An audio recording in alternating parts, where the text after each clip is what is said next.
तो सतलोक में सृष्टि है, ऐसी ही सृष्टि है। सब बाग बगीचे, सब फल फ्रूट सदाबहार हैं, लेकिन वो बहुत सुंदर और बहुत स्वादिष्ट। वो कभी वहाँ पतझड़ नहीं आती, कभी गर्मी नहीं होती, ना सर्दी होती, बसंत जैसा मौसम रहता है, और कोई भी वहाँ वर्द नहीं होता, सदा युवा रहते हैं। वो ऐसा शरीर है, उसमें राग द्वेष नहीं होता। वहाँ ऐसी व्यवस्था है कि वहाँ किसी प्रकार का भी कोई बंटवारा नहीं है, और सभ्य लोग हैं, हंस व्यक्ति हैं, वहाँ पर हंस आत्मा है। वो एक दूसरे को दुखी नहीं कर सकते, भगवान से डरने वाले हैं, और सबको कोई अभाव ही नहीं है।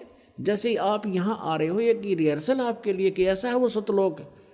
ये तो पृथ्वी लोक के ऊपर एक हम चाहते हुए भी पूरा सुविधा नहीं बना पा रहे हैं, लेकिन ऐसा है जैसे ये बरवाला आश्रम है, आप इसमें आ गए हो, आप परमात्मा के बच्चे हो, ये दास नौकर है उस परम पिता का, और आपके लिए उसने जो भी हमें दिया है उसके लिए हम आपकी हर सुविधा का ख्याल रखते हैं, ध्यान रखते हैं कि परमात्मा के बच्चों को कोई दिक्कत ना हो।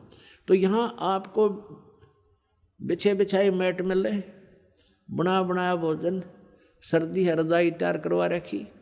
तो यहाँ आने के बाद अगर आप फिर भी कोई किसी बात पर बकवाद करते हो, तो यहाँ से क्यों बैठ गया, तूने ऐसा क्यों कर दिया, तो वहाँ से ऐसे उठा लाया, तो इस तरह की तो ये तुम्हारी अपनी नेचर है, जो तुम कहीं भी जालो उड़ाइए बकवाद करोगे ही करोगे।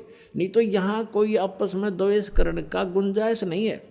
एक जैसा सबको आहार मिलता है, एक जैसा बिछौना मिलता है, और फिर भी कोई ये कहता है वो फिर बकवाद अपनी है।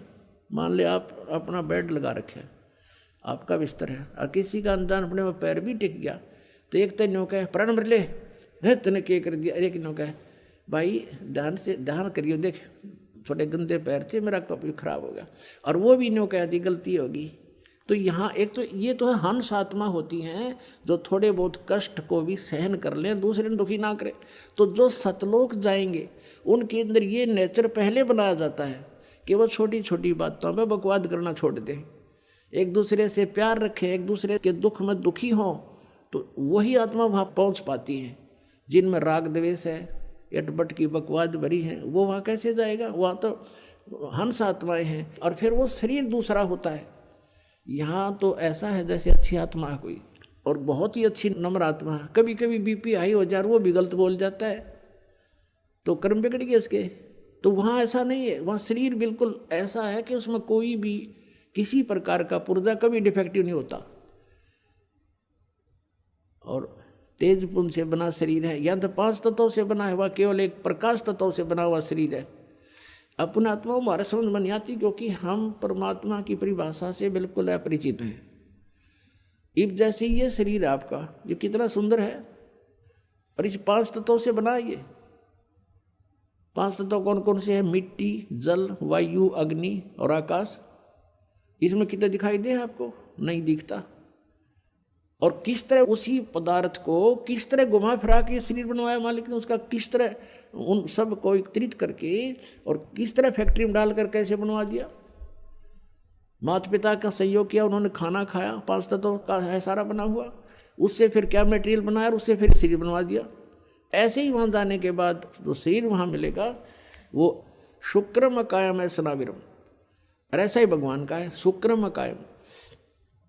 शुक्र माने माता पिता के बीज से न बनी हुई वो काया नहीं है वहाँ की, उससे बनी हुई काया नहीं है, वो अकायम है, शुक्रम अकायम। ऐसा नावीरम, उसमें नाड़ी नूड़ी नहीं है, नाड़ी नहीं है तो ब्लड प्रेशर आप पे ना हो। तो वहाँ हर तरह की सुविधा सुख है। वहाँ जाने के बाद फिर कोई राग द्वेष नहीं होता, और वहाँ फिर भी कोई बकवाद करता उसको फिर ये सजा है, फिर यहाँ पटकने पड़ते हैं। तो अब हम वहाँ जाने के बाद गलती नहीं कर सकते। जैसे कई भक्तों के मन में ये आ जाती है, नए नए जो आते हैं शंकाएं पैदा करते हैं कि यदि हम वहाँ चले गए जहाँ से हम आए हैं, और उनको ये भी मालूम हो गया कि हम क्यों आए हैं, क्योंकि वहाँ हमने भगवान से आस्था उठा के एक इस काल में लगा ली थी, तो हम इसके साथ आ गए।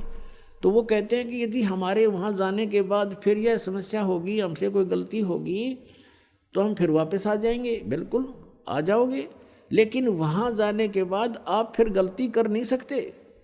क्यों नहीं कर सकते? क्योंकि आप यहाँ के कष्टों से परिचित रहोगे। अब जैसे